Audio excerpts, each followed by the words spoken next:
गुरु प्यारी साध संगत जीओ, वाहिगुरु जी का खालसा वाहिगुरु जी की फतेह। अज आपां राधा स्वामी गुरु डंब बारे विचार करांगे तां कि साडे भैन भरा इस गुरु डंब दे विच जाल विच फसन तो बच सकन।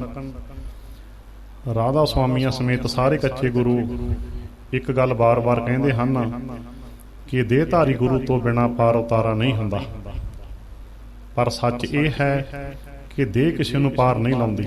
सच्चे ज्ञान स्वरूप बचनां दी कमाई पार उतारा करदी है। सुणत कमावत होत उधार, भाव सच्चे ज्ञान नूं सुण के कमाउण नाल उधार हो जांदा है।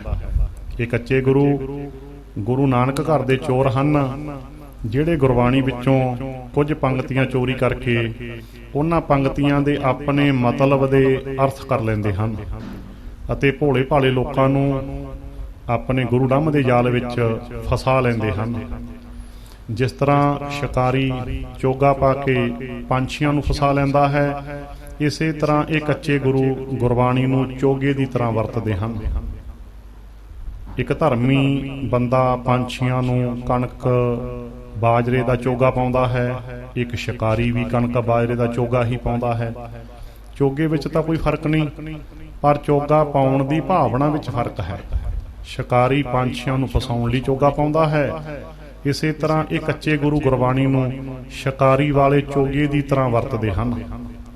ਇਹਨਾਂ ਨੂੰ ਮਛੇਰੇ ਵੀ ਕਿਹਾ ਜਾ ਸਕਦਾ ਹੈ। ਜਿਸ ਤਰ੍ਹਾਂ ਮਛੇਰਾ ਕੁੰਡੀ ਤੇ ਆਟਾ ਲਾ ਕੇ ਮੱਛੀ ਪਕੜਦਾ ਹੈ, ਇਸ ਤਰ੍ਹਾਂ ਕੱਚੇ ਗੁਰੂ ਗੁਰਬਾਣੀ ਨੂੰ ਆਟੇ ਦੀ ਤਰ੍ਹਾਂ ਵਰਤ ਕੇ ਸਿੱਖਾਂ ਨੂੰ ਆਪਣੀ ਕੁੰਡੀ ਵਿੱਚ ਫਸਾਉਂਦੇ ਹਨ। ਸਾਨੂੰ ਸੁਚੇਤ ਹੋਣ ਦੀ ਲੋੜ ਹੈ। ਗੁਰੂ ਉਹ ਰੱਬੀ ਗਿਆਨ ਦਾ ਨਾਮ ਹੈ ਜੋ ਮਨੁੱਖ ਦੀਆਂ ਬੁਰਾਈਆਂ ਦੂਰ ਕਰਦਾ ਹੈ ਅਤੇ ਪ੍ਰਮਾਤਮਾ ਦਾ ਰਾਹ ਵਿਖਾਉਂਦਾ ਹੈ। ਸਤਿਗੁਰ ਬਚਨ, ਬਚਨ ਹੈ ਸਤਿਗੁਰ, ਪਾਦਰ ਮੁਕਤ ਜਨਾਬੈ ਗੋ। ਭਾਵ ਬਚਨ ਹੀ ਸਤਿਗੁਰ ਦਾ ਸਰੂਪ ਹੈ ਜੋ ਮੁਕਤੀ ਦਾ ਸਿੱਧਾ ਰਾਹ ਵਿਖਾਉਂਦਾ ਹੈ।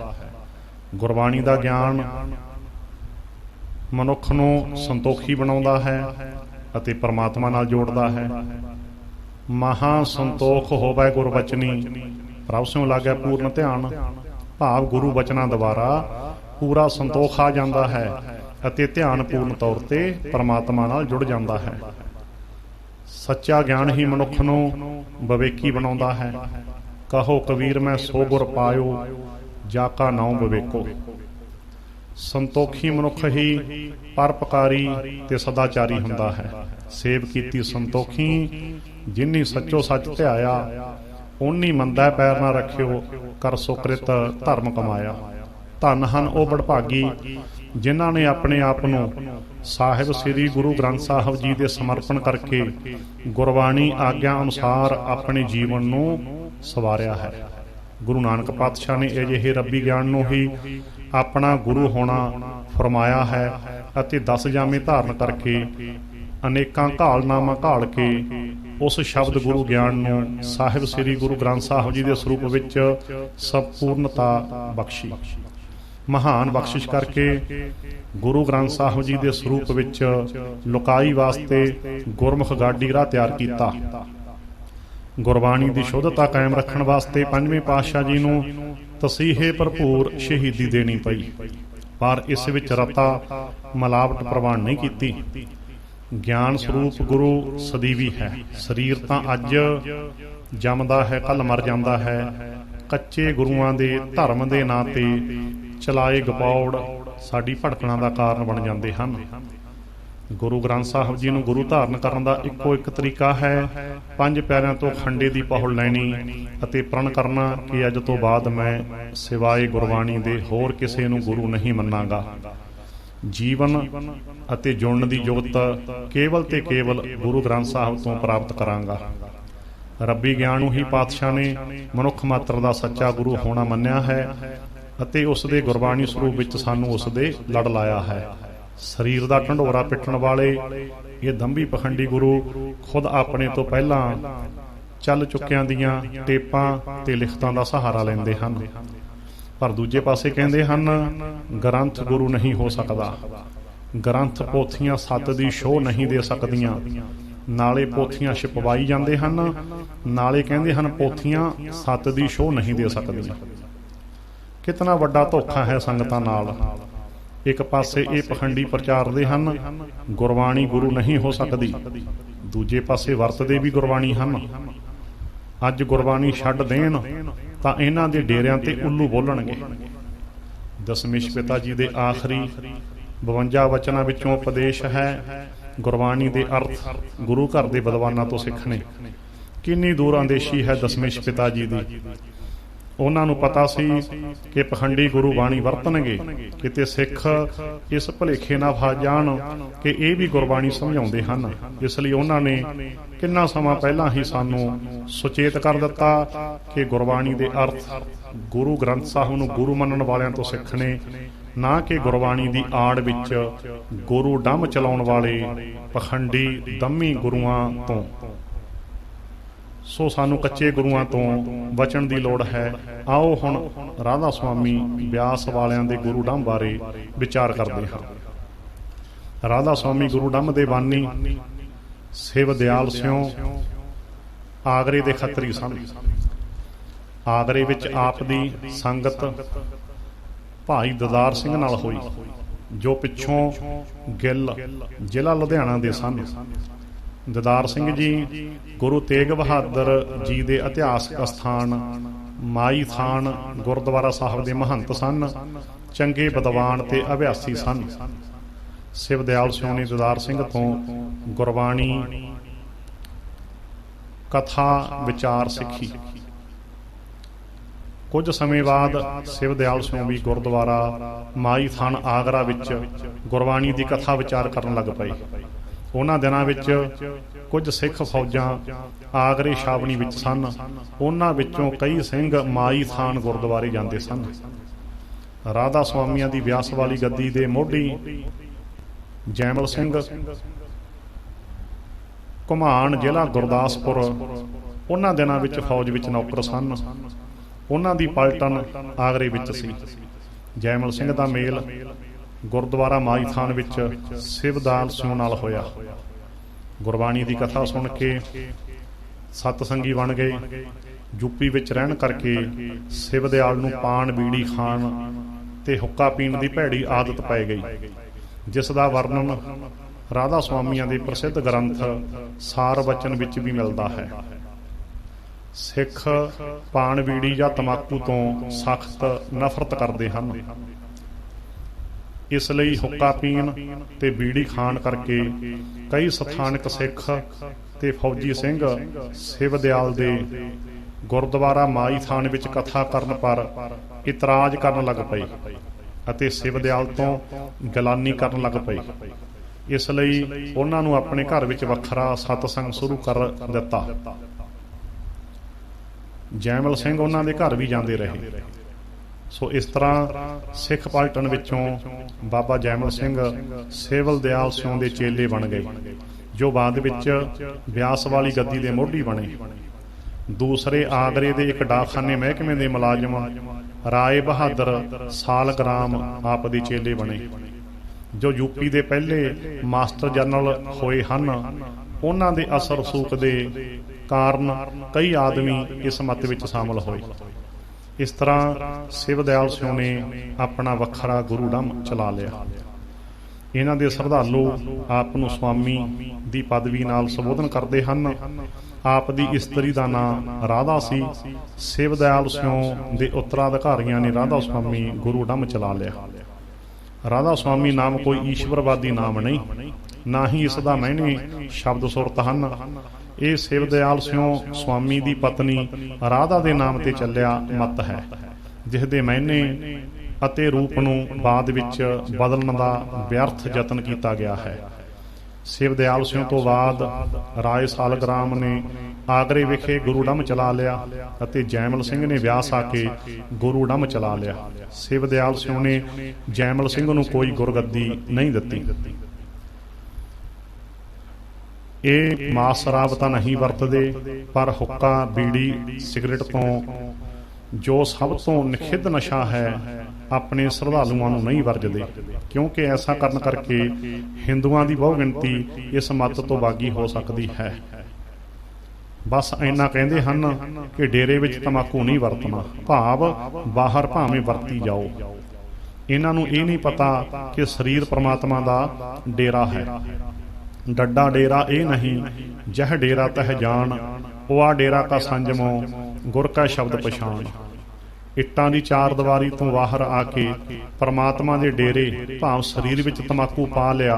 ਕਿੰਨੇ ਕੱਚੇ ਹਨ ਇਹ ਲੋਕ। ਇੱਕ ਵਾਰ ਮੇਰੇ ਕੋਲ ਬਿਆਸ ਵਾਲਿਆਂ ਦਾ ਚੇਲਾ ਇੱਕ ਬੈਂਕ ਮੈਨੇਜਰ ਆਇਆ, ਕਹਿੰਦਾ ਮੇਰਾ ਤੰਬਾਕੂ ਛੁਡਵਾ ਦਿਓ। ਮੈਂ ਕਿਹਾ ਤੇਰੇ ਗੁਰੂ ਨੇ ਤੇਰਾ ਤੰਬਾਕੂ ਨਹੀਂ ਛੁਡਾਇਆ? ਕਹਿੰਦਾ ਨਹੀਂ। ਮੈਂ ਕਿਹਾ ਜਿਹੜਾ ਗੁਰੂ ਤੇਰਾ ਤੰਬਾਕੂ ਜੋ ਖਿੱਦ ਨਸ਼ਾ ਹੈ ਨਹੀਂ ਛੁਡਵਾ ਸਕਿਆ, ਤੈਨੂੰ ਪਰਮਾਤਮਾ ਨਾਲ ਕਿਸ ਤਰ੍ਹਾਂ ਮਿਲਾ ਦੇਵੇਗਾ? ਬੈਂਕ ਮੈਨੇਜਰ ਕਹਿੰਦਾ ਬਾਤ ਤੋਂ ਆਪਕੀ ਸਹੀ ਹੈ, ਮੈਨੂੰ ਤੰਬਾਕੂ ਛੋੜਨ ਦੀ ਦਵਾਈ ਦੱਸੋ, ਉਸ ਤੋਂ ਬਾਅਦ ਮੈਂ ਗੁਰੂ ਗ੍ਰੰਥ ਸਾਹਿਬ ਨਾਲ ਜੁੜਾਂਗਾ। ਰਾਧਾ ਸੁਆਮੀ ਗੁਰਬਾਣੀ ਵਿੱਚੋਂ ਕੁਝ ਪੰਕਤੀਆਂ ਚੋਰੀ ਕਰਕੇ ਆਪਣੇ ਮਤਲਬ ਦੇ ਅਰਥ ਤਾਂ ਕੱਢ ਲੈਂਦੇ ਹਨ, ਪਰ ਇਹ ਪੰਕਤੀਆਂ ਆਪਣੇ ਸ਼ਰਧਾਲੂਆਂ ਨੂੰ ਕਦੀ ਨਹੀਂ ਸੁਣਾਉਂਦੇ। ਸ਼ਬਦ ਗੁਰੂ ਸੁਰਤ ਧੁਨ ਚੇਲਾ, ਸ਼ਬਦ ਗੁਰ ਪੀਰਾ ਗਹਿਰ ਗੰਭੀਰਾ, ਬਿਨ ਸ਼ਬਦੈ ਜਗ ਬਉਰਾਨ। ਸਤਿਗੁਰ ਵਚਨ, ਵਚਨ ਹੈ ਸਤਿਗੁਰ, ਪਾਦਰ ਮੁਕਤ ਜਨਾਵੈ ਗੋ। ਸਤਿਗੁਰ ਗਿਆਨ, ਸਤਿਗੁਰ ਹੈ ਪੂਜਾ, ਸਤਿਗੁਰ ਸੇਵੀ ਅਵਰ ਨਾ ਦੂਜਾ। ਇਸ ਤਰ੍ਹਾਂ ਦੀਆਂ ਪੰਕਤੀਆਂ ਇਹ ਆਪਣੇ ਚੇਲਿਆਂ ਨੂੰ ਕਦੀ ਨਹੀਂ ਸੁਣਾਉਂਦੇ। ਹੁਣ ਇਹਨਾਂ ਦੀਆਂ ਧਾਰਮਿਕ ਪੁਸਤਕਾਂ ਵਿੱਚੋਂ ਤੁਹਾਨੂੰ ਇਹਨਾਂ ਦੇ ਗਿਆਨ ਦਾ ਦਰਸ਼ਨ ਕਰਵਾਉਂਦਾ ਹਾਂ।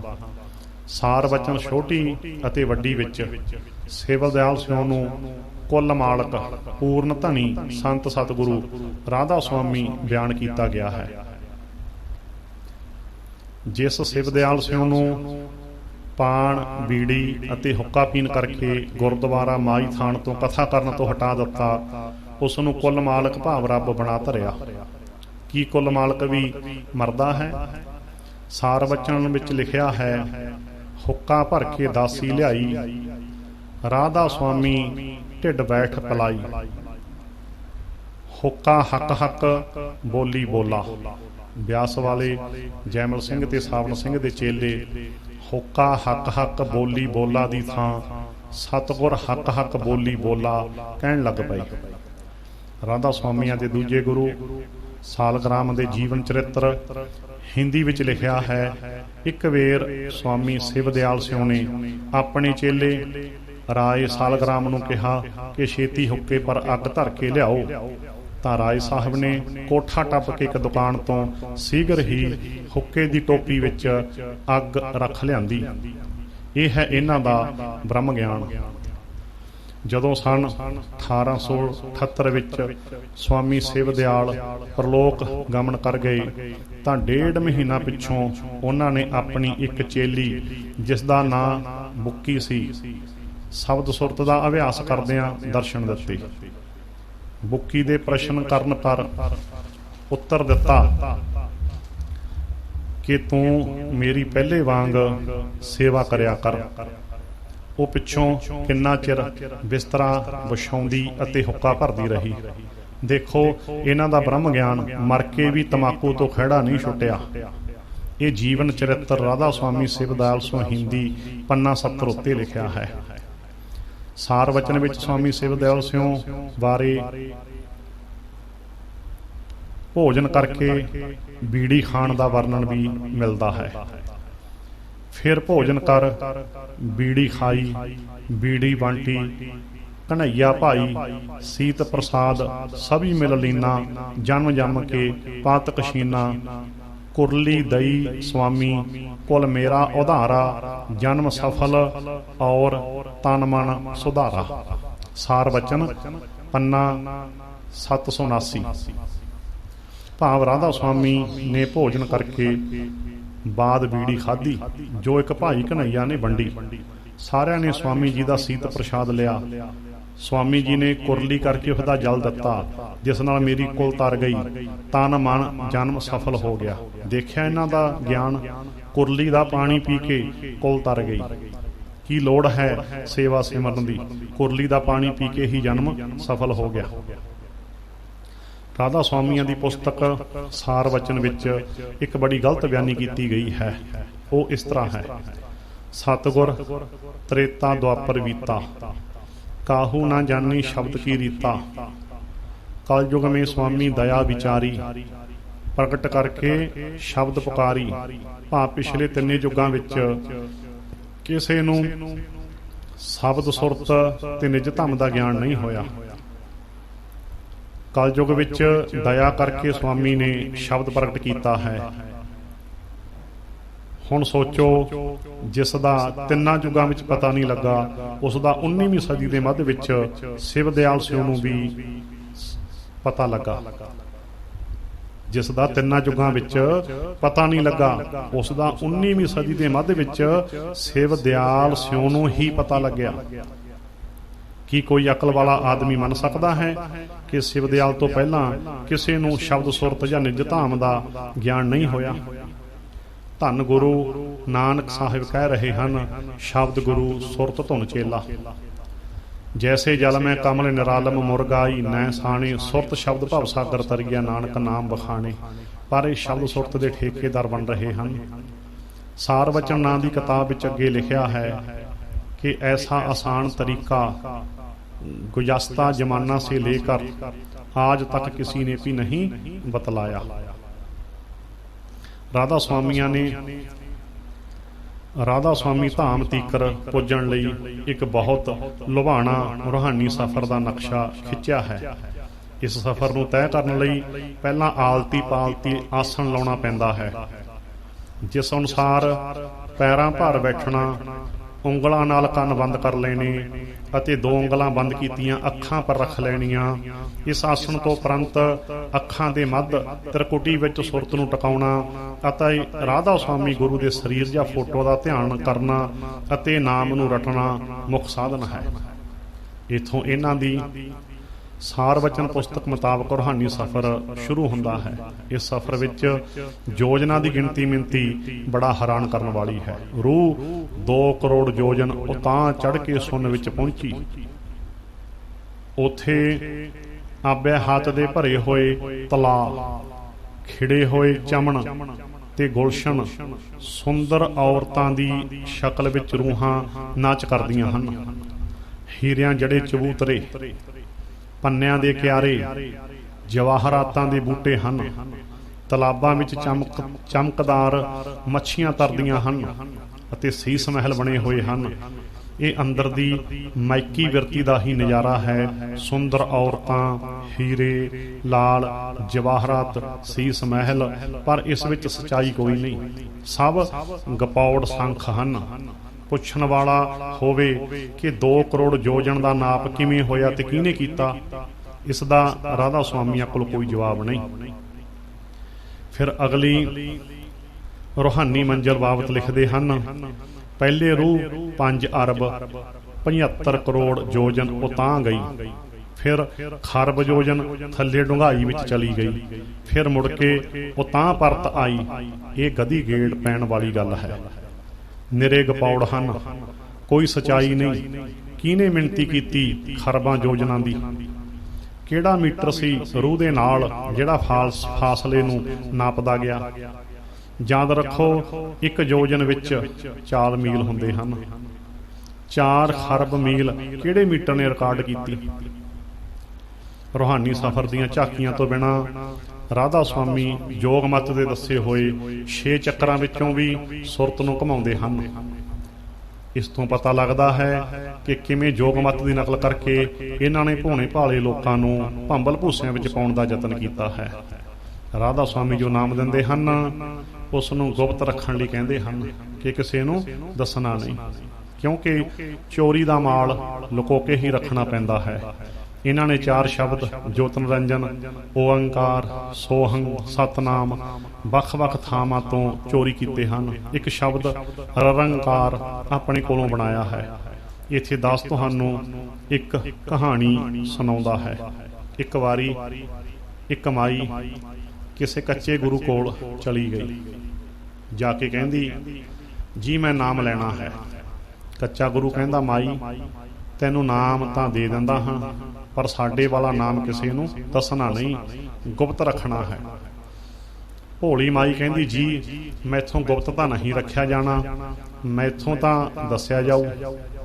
ਕੱਚੇ ਗੁਰੂ ਨੇ ਸੋਚਿਆ ਚੱਲ ਮਾਈ ਨੂੰ ਡਰ ਪਾ ਦਿੰਦੇ ਹਾਂ। ਕੱਚਾ ਗੁਰੂ ਕਹਿੰਦਾ ਮਾਈ ਜੇ ਮੇਰਾ ਦਿੱਤਾ ਨਾਮ ਤੈਂ ਕਿਸੇ ਹੋਰ ਨੂੰ ਦੱਸ ਦਿੱਤਾ ਤਾਂ ਹਲਕ ਜਾਵੇਂਗੀ। ਮਾਈ ਕਹਿੰਦੀ ਦੁਰ ਫਿੱਟੇ ਮੂੰਹ ਤੇਰੇ ਜੰਮਣ ਨੂੰ, ਤੂੰ ਐਨਿਆਂ ਨੂੰ ਦੱਸ ਕੇ ਨਹੀਂ ਹਲਕਿਆ, ਮੈਂ ਇੱਕ ਨੂੰ ਦੱਸ ਕੇ ਕਿਵੇਂ ਹਲਕ ਜਾਵਾਂਗੀ। ਰਹਿਣ ਦੇ, ਰੱਖ ਆਪਣੇ ਕੋਲ, ਮੈਂ ਨਹੀਂ ਲੈਣਾ ਤੇਰਾ ਨਾਮ।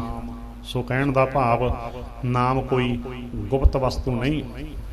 ਕਲਪਤ ਰਾਧਾ ਸੁਆਮੀ ਧਾਮ ਦੀ ਪ੍ਰਾਪਤੀ ਲਈ 4 ਜਨਮਾਂ ਦਾ ਗੇੜ ਪਾਇਆ ਹੈ। ਸਾਰ ਬਚਨ ਕਿਤਾਬ ਦੀ ਲਿਖਤ ਅਨੁਸਾਰ ਏਕ ਜਨਮ ਗੁਰ ਭਗਤੀ ਕਰ, ਜਨਮ ਦੂਸਰੇ ਨਾਮ, ਜਨਮ ਤੀਸਰੇ ਮੁਕਤ ਗਤ, ਚੌਥੇ ਕਉ ਨਿਜ ਧਾਮ।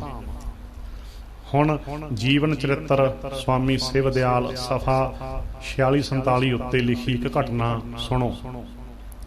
स्वामी शिवदयाल ने अपनी कचेली तख्तबाई को हुक्म दिया कि हमारे सामने भजन में बैठ। फिर उसकी सुरत को अपने बल से महाराज शिवदयाल ने चढ़ाया और कुछ ज्यादा खींच दिया। इस तरह वो चलाने लगी कि महाराज जान निकली जाती है, जो चीज खुशी है वो ले लो, मुझसे नहीं बर्दाश्त होती, और बार बार कह करके बेहोश हो गई। फिर 2 रोज तक बेहोश रही। तब महाराज ने उसकी सुरत को उतारा। फिर भी कुछ अरसे तक दिल धड़कता रहा और घबराहट रही कि स्वामी जी वालों तख्तबाई दी सुरत चढ़ा के उस दियां चीकां कढ़ा देनियां जां बेहोश रखना अभ्यास दा तरीका है। सुरत उच्ची कीती कि सकंजे विच पीड़ दित्ती। स्वामी शिवदयाल दा तख्तबाई दियां चीकां कढ़वाउणा जां बेहोश करना रूहानीयत नहीं बल्कि तंत्र विद्या ते हिपनोटिज्म है। इस किस्म दीयां गल्लां तांत्रिक करते हैं, ये पखंडवाद है। अखां बंद करके उत्ते 2 ਉਂਗਲਾਂ रखण नाल धीरियां विचों जो भंबल तारे दिसदे हन जां रोशनी दीयां लहरां दिसदियां हन, उन्हां नूं ये आत्मक प्रकाश समझदे हन। खुशकी नाल ਕੰਨਾਂ ਵਿੱਚ ਹੁੰਦੀ ਘੂੰ-ਘੂੰ ਦੀ ਆਵਾਜ਼ ਨੂੰ ਅਨਹਦ ਸ਼ਬਦ ਮੰਨਦੇ ਹਨ। ਇਹਨਾਂ ਨੇ ਆਪਣੀ ਇੱਕ ਪੁਸਤਕ ਸ਼ਬਦ ਦੀ ਮਹਿਮਾ ਵਿੱਚ ਗੁਰੂ ਨਾਨਕ ਸਾਹਿਬ ਦੇ ਨਾਮ ਉੱਪਰ ਮਨ ਘੜਤ ਤੁਕਬੰਦੀ ਕੀਤੀ ਹੈ। ਸਪਤ ਲੋਕ ਕੇ ਉੱਪਰ ਧਾਵੈ, ਅਲਖ ਅਗੰਮ ਕੀ ਜਬਗਤ ਪਾਵੈ, ਤਿਸ ਕੇ ਉੱਪਰ ਸੰਤਨ ਧਾਮ, ਨਾਨਕ ਦਾਸ ਕੀਆ ਵਿਸਰਾਮ। ਇਹ ਤੁਕਾਂ ਗੁਰਬਾਣੀ ਵਿੱਚ ਨਹੀਂ ਹਨ, ਕਲਪਤ ਹਨ। ਜਦੋਂ ਕਿ ਗੁਰੂ ਨਾਨਕ ਸਾਹਿਬ ਨੇ ਆਤਮਕ 29 ਦੀਆਂ 5 ਸਟੇਜਾਂ ਦਾ ਵਰਣਨ ਜਪਜੀ ਸਾਹਿਬ ਵਿੱਚ ਕੀਤਾ ਹੈ। ਧਰਮਖੰਡ, ਗਿਆਨਖੰਡ, ਸਰਮਖੰਡ, ਕਰਮਖੰਡ, ਸੱਚਖੰਡ। ਰਾਧਾ ਸੁਆਮੀਆਂ ਵਾਂਗ ਘੁੰਮਣ ਘੇਰੀਆਂ ਹੂਰਾਂ ਪਰੀਆਂ, ਸੀਸ ਮਹਿਲ ਤੇ ਮਰਦੂਦਾਂ ਦੀਆਂ ਜੇਲਾਂ ਨਹੀਂ ਦੱਸੀਆਂ। ਇਹਨਾਂ ਦੀ ਪੁਸਤਕ ਸਾਰ ਵਚਨ ਪੰਨਾ ਨੰਬਰ 779 ਤੇ ਲਿਖਿਆ ਗਿਆਨ ਸੁਣੋ। ਗਰਾਸ ਦਿਆ ਪ੍ਰਸਾਦੀ ਕਾ ਜਬ ਹੀ, ਘਟ ਕੇ ਪਰਦੇ ਖੁੱਲ ਗਏ ਤਬ ਹੀ। ਕਿਤੇ ਲਿਖਿਆ ਹੈ ਪੀਕ ਦਾਣ ਲੈ ਪੀਕ ਕਰਾਵੈ, ਫਿਰ ਸਭ ਪੀਕ ਆਪ ਪੀ ਜਾਵੈ। ਦੇਖੋ ਇਹਨਾਂ ਦਾ ਗਿਆਨ। ਇੱਕ ਝੂਠੀ ਬੁਰਕੀ ਦੇਣ ਨਾਲ ਪਰਦੇ ਖੁੱਲ ਗਏ, ਫਿਰ ਸੇਵਾ ਸਿਮਰਨ ਦੀ ਕੀ ਲੋੜ ਹੈ। ਪੀਕ ਦਾਨ ਵਿਚਲੀ ਪੀਕ ਨੂੰ ਪੀਣ ਦੀ ਗੱਲ ਕਹਿਣਾ ਕਿਹੜਾ ਗਿਆਨ ਹੈ। ਰਾਧਾ ਸੁਆਮੀ ਭਗਤ ਗੁਰੂ ਤੇ ਬੇਭਗਤ ਗੁਰੂ ਵੀ ਮੰਨਦੇ ਹਨ। ਸਾਰ ਬਚਨ ਵਿੱਚ ਲਿਖਿਆ ਹੈ ਪਿਛਲੋਂ ਕੀ ਤਜ ਟੇਕ ਤੇਰੇ ਭਲੇ ਕੀ ਕਹੂੰ, ਭਗਤ ਗੁਰੂ ਕੋ ਮਾਨ ਤੇਰੇ ਭਲੇ ਕੀ ਕਹੂੰ। ਇਸ ਅਨੁਸਾਰ ਜੇ ਬੀਤ ਚੁੱਕਿਆਂ ਦੀ ਟੇਕ ਨਹੀਂ ਰੱਖਣੀ ਤੇ ਭਗਤ ਗੁਰੂ ਨੂੰ ਹੀ ਮੰਨਣਾ ਹੈ ਤਾਂ ਰਾਧਾ ਸੁਆਮੀਆਂ ਦੇ ਪਿਛਲੇ ਸਾਰੇ ਗੁਰੂਆਂ ਦੀ ਕੋਈ ਮਹਾਨਤਾ ਨਹੀਂ ਰਹਿੰਦੀ। ਤਾਂ ਫਿਰ ਆਗਰੇ ਵਿੱਚ ਸਿਵਦਿਆਲ ਸਿੰਘ ਦੀ ਸਮਾਧੀ ਤੇ 90-95 ਸਾਲਾਂ ਵਿੱਚ 1 ਕਰੋੜ ਦੇ ਕਰੀਬ ਕਿਉਂ ਲਾਇਆ ਹੈ। ਮਰ ਚੁੱਕਿਆਂ ਦੀ ਸਮਾਧ ਬਣਾਉਣ ਦਾ ਕੀ ਲਾਭ। ਚੱਲ ਚੁੱਕਿਆਂ ਦੀਆਂ ਫੋਟੋਆਂ ਕਿਉਂ ਬਣਾਉਂਦੇ ਹੋ? ਉਹਨਾਂ ਦੇ ਵਚਨਾਂ ਦੀਆਂ ਕਿਤਾਬਾਂ ਕਿਉਂ ਛਾਪਦੇ ਹੋ? ਉਹਨਾਂ ਦੇ ਵਚਨਾਂ ਦੀਆਂ ਟੇਪਾਂ ਕਿਉਂ ਚੁੱਕੀ ਫਿਰਦੇ ਹੋ? ਜੇ ਰਾਧਾ ਸੁਆਮੀਆਂ ਪਾਸੋਂ ਸਵਾਮੀ ਸੇਵ ਦਿਆਲ ਦੇ ਵਕਤ ਗੁਰੂ ਦਾ ਨਾਮ ਪੁੱਛਿਆ ਤਾਂ ਕਹਿੰਦੇ ਹਨ, ਉਨਕਾ ਗੁਰੂ ਨਾਦ ਥਾ, उन्होंने किसी से उपदेश नहीं लिया। जे शिव दयाल दा गुरु नाद हो सकता है तो बाकी लोगों का गुरु नाद भाव शब्द क्यों नहीं हो सकता? सार वचन छोटी विच लिखिया है, ग्रंथ गुरु नहीं हो सकता। इस दे उल्ट राधा स्वामी मत दे दूजे गुरु राय बहादुर सालग्राम लिखते हैं, कुल मालक का स्वरूप शब्द है। सतनाम पार ब्रह्म आत्मा परमात्मा कुल जीव भी शब्द स्वरूप है। बगैर शब्द की उपासना और कोई ध्यान निज घर में नहीं पहुंचा सकता। कुल जीवों को जो अपना उद्धार चाहते हैं लाजमी है कि अंतर में शब्द गुरु के चरणों में लगे। ये राधा स्वामियां दियां आपा विरोधी गल्लां हन। एक पासे कहंदे हन कि शिव दयाल दा गुरु नाद भाव शब्द सी ते दूजे पासे कहंदे हन ग्रंथ गुरु नहीं हो सकता, जो शब्द अते आत्मक ज्ञान दा संग्रह है। तीसरी थां वक्त गुरु दी डुग्गी पिटदे हन। चौथी थां बेवक्त गुरुआं भाव चर चुक्कियां दियां मड़ियां बनाई जांदे हन। असल विच ये आप ही भंबल भूसे विच पए होए हन। साक्षी पूजा ਅਤੇ ਗੁਰੂਡਮ ਦੇ ਕਾਰਨ ਰਾਧਾ ਸੁਆਮੀਆਂ ਵਿੱਚ ਕਈ ਗੱਦੀਆਂ ਕਾਇਮ ਹੋ ਚੁੱਕੀਆਂ ਹਨ। ਉਹਨਾਂ ਵਿਚਕਾਰ ਪੂਜਾ ਭੇਟਾ ਤੇ ਜਾਇਦਾਦ ਲਈ ਬੜੀ ਮੁਕੱਦਮੇਬਾਜ਼ੀ ਹੋਈ ਹੈ। ਦਿਆਲਬਾਗ, ਸੁਆਮੀਬਾਗ ਅਤੇ ਇਲਾਹਾਬਾਦ ਦੇ ਗੁਰੂਆਂ ਵਿਚਕਾਰ ਕਈ ਮੁਕੱਦਮੇ ਹੋ ਚੁੱਕੇ ਹਨ। ਇਹ ਮੁਕੱਦਮੇਬਾਜ਼ੀ ਲੰਡਨ ਦੀ ਪ੍ਰੀਵੀ ਕਾਉਂਸਲ ਤੱਕ ਗਈ ਹੈ। राधा स्वामियां दी जो ब्यास वाली गद्दी चल रही है, ये जैमल सिंह ने 1891 विच फौज तो रिटायर होके चलाई सी। पर याद रखो जैमल सिंह दा गुरु शिव दयाल सिंह आगरे वाले सन, जिन्हां दी गद्दी ते राय सालग्राम बैठा सी। फौज तो रिटायर होके जैमल सिंह ने ब्यास विच अपना गुरुडम चला लिया। शिव दयाल सिंह ने जैमल सिंह नूं कोई गद्दी नहीं दित्ती। फौज तो रिटायर होके 1891 विच दरिया ब्यास के कंढे पिंड बड़ैंच ते बलसरां दे लागे आ टिके।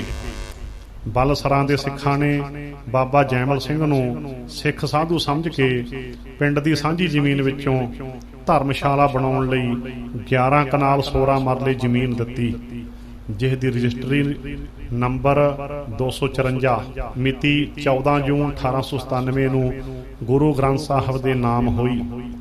इंतकाल दी तस्दीक विच दर्ज है, भाई जैमल सिंह नूं ये जमीन गहणे जां वै करन दा हक हासिल नहीं। आप धर्मशाला आम धर्मशाला मुतलका रहेगी। पिंड बलसरां दे जिन्हां मुखियां ने ये जमीन गुरु ग्रंथ साहिब दे नाम रजिस्टर कीती, उन्हां दे नाम सन लालू सिंह नंबरदार, मताब सिंह, भान सिंह, चूड़ सिंह, शेर सिंह अते गुरदित सिंह। बाबा जैमल सिंह दा देहांत 1903 विच होया। उन्हां दी थां सावण सिंह सथान दे मुखी बने। 10 मई 1905 ਨੂੰ ਸ੍ਰੀ ਗੁਰੂ ਗ੍ਰੰਥ ਸਾਹਿਬ ਦੇ ਨਾਮ ਧਰਮਸ਼ਾਲਾ ਦੀ ਹੋਈ ਰਜਿਸਟਰੀ ਦਾ ਇੰਤਕਾਲ ਨੰਬਰ 536 ਹੋਇਆ। ਸਾਵਣ ਸਿੰਘ ਨੇ ਗੁਰਬਾਣੀ ਦੇ ਸ਼ਬਦ ਇਕੱਤਰ ਕਰਕੇ ਗੁਰਮਤਿ ਸਿਧਾਂਤ ਨਾਮ ਦੀ ਇੱਕ ਪੋਥੀ ਛਪਵਾਈ, ਜਿਸ ਵਿੱਚ ਕਿਧਰੇ ਕਿਧਰੇ ਜਿੰਦਾ ਗੁਰੂ ਤੇ ਗੁਰਮਤਿ ਤੋਂ ਉਲਟ ਵਾਕ ਦਰਜ ਹਨ। ਜਿਵੇਂ ਕਿ ਪੰਨਾ 66 ਤੇ ਲਿਖਿਆ ਹੈ, ਗ੍ਰੰਥ ਪੋਥੀਆਂ ਸਾਨੂੰ ਸੱਤ ਦੀ ਸ਼ੋਅ ਨਹੀਂ ਦੇ ਸਕਦੀਆਂ, ਕਿ ਹੀ ਬੇਦਲੀਲ ਆਪਾ ਵਿਰੋਧੀ ਗੱਲ ਲਿਖੀ ਹੈ। ਇੱਕ ਪਾਸੇ ਗੁਰਮਤਿ ਸਿਧਾਂਤ, ਪ੍ਰੇਮ ਪੱਤਰ ਤੇ ਸਾਰ ਵਚਨ ਨਾਮ ਦੀਆਂ ਪੋਥੀਆਂ ਛਾਪ ਕੇ ਲੋਕਾਂ ਨੂੰ ਦਿੰਦੇ ਹਨ ਤੇ ਉਹਨਾਂ ਦੀ ਕਥਾ ਸੁਣਾਉਂਦੇ ਹਨ। ਦੂਜੇ ਪਾਸੇ ਕਹਿੰਦੇ ਹਨ ਗ੍ਰੰਥ ਪੋਥੀਆਂ ਸੱਤ ਦੀ ਸ਼ੋਅ ਨਹੀਂ ਦੇ ਸਕਦੀਆਂ। ਜੇ ਗ੍ਰੰਥਾਂ ਤੋਂ ਸੱਤ ਦੀ ਸ਼ੋਅ ਪ੍ਰਾਪਤ ਨਹੀਂ ਹੋ ਸਕਦੀ ਤਾਂ ਫਿਰ ਉਹਨਾਂ ਦੇ ਛਾਪਣ ਤੇ ਕਥਾ ਕਰਨ ਦਾ ਕੀ ਲਾਭ।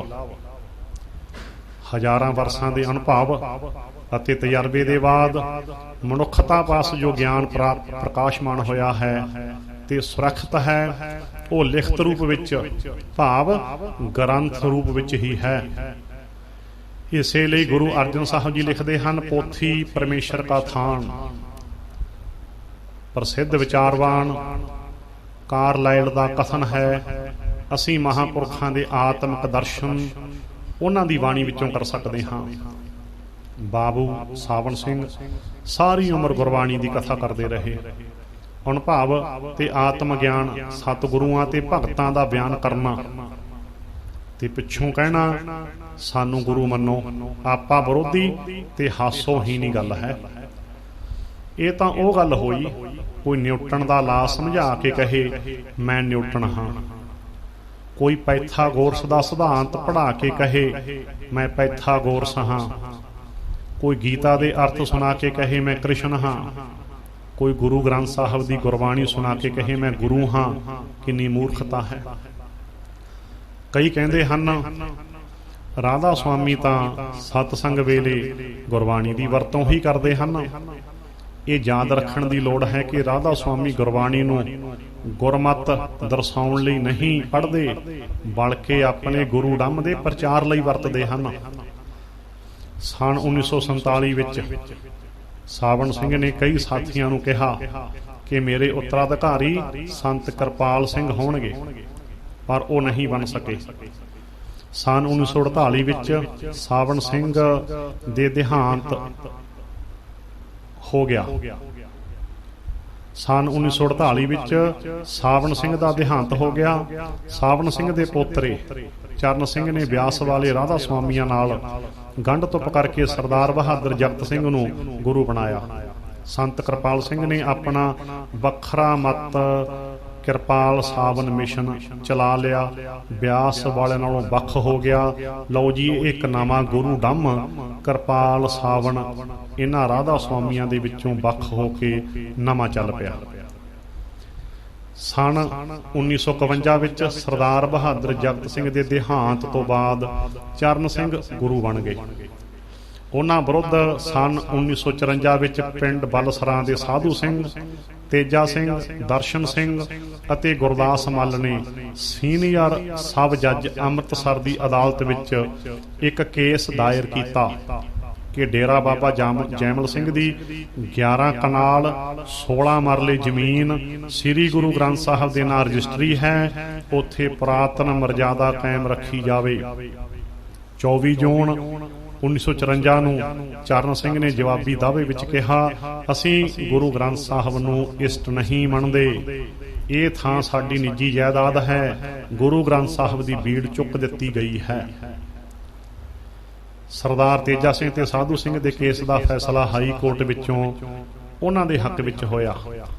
ਹੁਣ ਵਿਚਾਰ ਕਰੋ, ਜੇ ਗੁਰੂ ਗ੍ਰੰਥ ਸਾਹਿਬ ਨੂੰ ਗੁਰੂ ਨਹੀਂ ਮੰਨਦੇ ਤਾਂ ਜੈਮਲ ਸਿੰਘ ਨੇ ਇਹ ਗੱਲ ਬਲਸਰਾਂ ਪਿੰਡ ਦੇ ਲੋਕਾਂ ਨੂੰ ਉਦੋਂ ਕਿਉਂ ਨਾ ਦੱਸੀ ਜਦੋਂ ਗੁਰੂ ਗ੍ਰੰਥ ਸਾਹਿਬ ਦੇ ਨਾਂ ਜ਼ਮੀਨ ਦੀ ਰਜਿਸਟਰੀ ਕਰਵਾਈ ਗਈ ਸੀ।